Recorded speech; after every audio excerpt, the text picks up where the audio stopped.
Do I want to tell the story? Come on. Yes. Come on. Okay. Please. I'll tell the story. Please.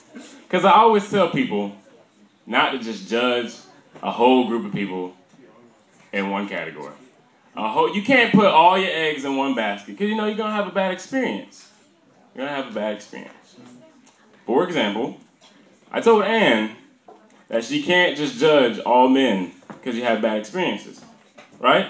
Mm-hmm. So in that process, she believed that I had a child. That's not bad. But the joke kept going on, and I had forgot about it. That's the bad part. So before we got back to school, this was summer vacation, she left and actually believed I had a legit child. A legit son. I hear CJ way in the back. A legit son. So my whole thing was, you can't just judge me just because I have a son, right? But it's not even a real son, and I forgot about the joke. So that just shows all of you how nice she is. Because you just got to give somebody a chance. Sometimes, I know it's hard. We make mistakes, like I said. But you just got to give us a chance. Right, Aaron? Right. You know what I'm saying? Just give a brother a chance. It's just hard. It's just so hard. Oh, man. I'm just tripping on how hard it is sometimes. Like, it's just, literally the odds are stacked against the guy sometimes. Like, just say, for example, you're just trying to talk to a girl. You know, first time, you're just trying to see where the interests are at, you know, if you have things in common, things like that. This is how literally the conversations go. Say I'm talking to this stand, and her name is Samantha.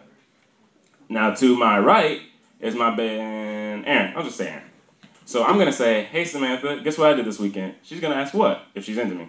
What did you do? I'm going to say, I went fishing in Orlando, and I caught a 9-pound bass. Aaron instantly says, I remember one time I went fishing, and I caught an 11-pound bass. Instantly, he's one-upped me for no reason. He knows that I'm trying to make advances, but he just cut me off. So now she's focused on him. Really? You caught an 11-pound bass? I'm on the side like, that's messed up. You knew. I told you before, and you're going to do that anyway. So now we have a problem. And I know you're thinking, well, girls have that too. You know, we try to talk to men, and then they cut us off. But it's not really the same. Because guys just have natural desires to one-up somebody. I just have to one-up you. Like, it doesn't matter if I'm on the basketball court, I've got to get more shots than you. If we're on the football field, I have to get more picks than you. Because my girl, or the girl that I want to talk to, is over there, so I have to show out. You know? That's just natural. Just in that DNA code. Like, even in church, you're singing, trying to worship God, and somebody's singing louder than you. You're like, man, what you doing? We all praising together. Why you praising louder than me? It wasn't a competition, and now you brought it up. Wow. Really? In God's house? Pretty sure that's in Romans, not to do that. You know? Like, it never ends. Never. It's like, and then there's the cute little stories you see on Facebook, and you're like, man, they got engaged. That's so awesome. You know, or man, they're doing this, or man, they're doing that.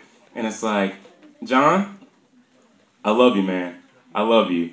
But you have accidentally set a bar for every man in the Wesley right now. There's now a standard. The girls will tell you. They're going to whisper it to you in the halls and in the campus around. They're just going to tell you. Now, every girl here, or who's been here in 2 years, year and a half, is expecting a song or something better. If I don't sing Marry Me or something better, and I can't do it on like, cajon, it's not as good. So now I gotta learn how to play the guitar.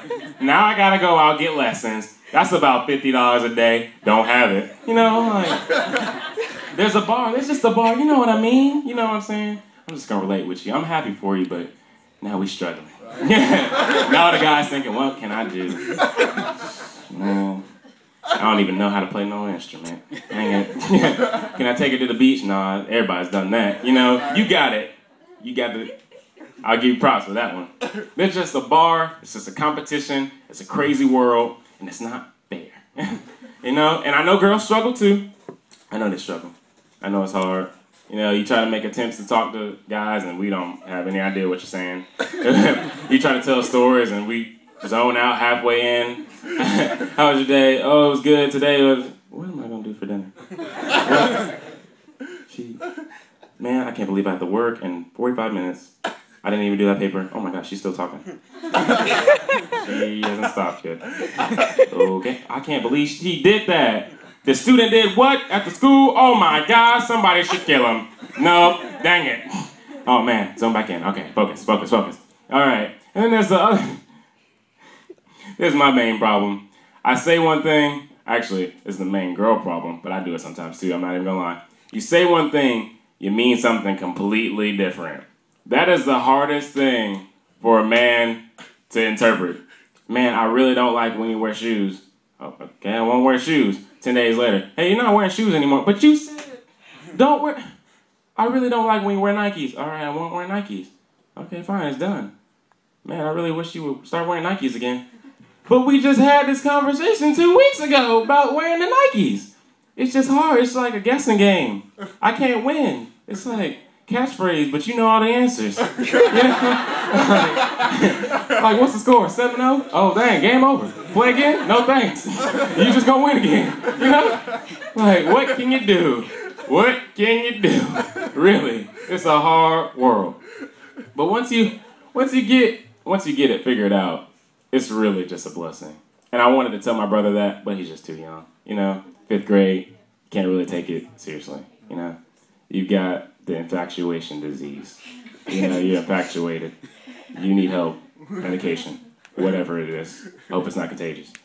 You know, I'm sorry, Ann, I gotta tell him another story. Because once you get past the craziness and it's really when God starts pouring you with blessings, really. It really is. I remember the first time. This is how you know your girl loves you. That's all I'm gonna say. Oh, goodness. I remember the first time I told Ann that I loved her. Do you remember? I remember. Okay. Well, that's not good. I was hoping she forgot. I'm not a very emotional person. I cry at the weirdest things. I feel moved and led at weird instances. For example, every time I watch... How many Pokemon fans we got? Yeah. Okay, a few. Every time I watch Pokemon, the first movie, when Ash gets hit, I tear up every time. Every time? I think he's gonna die, but he doesn't die. But I know there's a chance that the DVD could have a scratch on it, and he could die. That's all I'm saying. So I cry at weird things. I cry in some Dragon Ball Z scenes. What's some other weird things that I cry in? Something that y'all be like, all right, this guy needs help. Well, Pokemon and Dragon Ball Z kind of something like that. But this is just some other weird examples. And I'm not kidding, not like really. And then somebody's like talking about, oh, I got a new puppy, and I'm like, that's kind of cool. You know, this is just weird connections. So the first time I told Ann, you know, I won't spoil names because I try to plague people here at the Wesley. I was watching my favorite show, 24. Good show. Yes. Season 3. Any 24 fans? Woo! A couple. Yeah. Boo! I'm gonna deal with you after. Oh, I know who that was. Anyway, so I'm not gonna ruin the whole synopsis because y'all need to go and watch 24. It's a good show.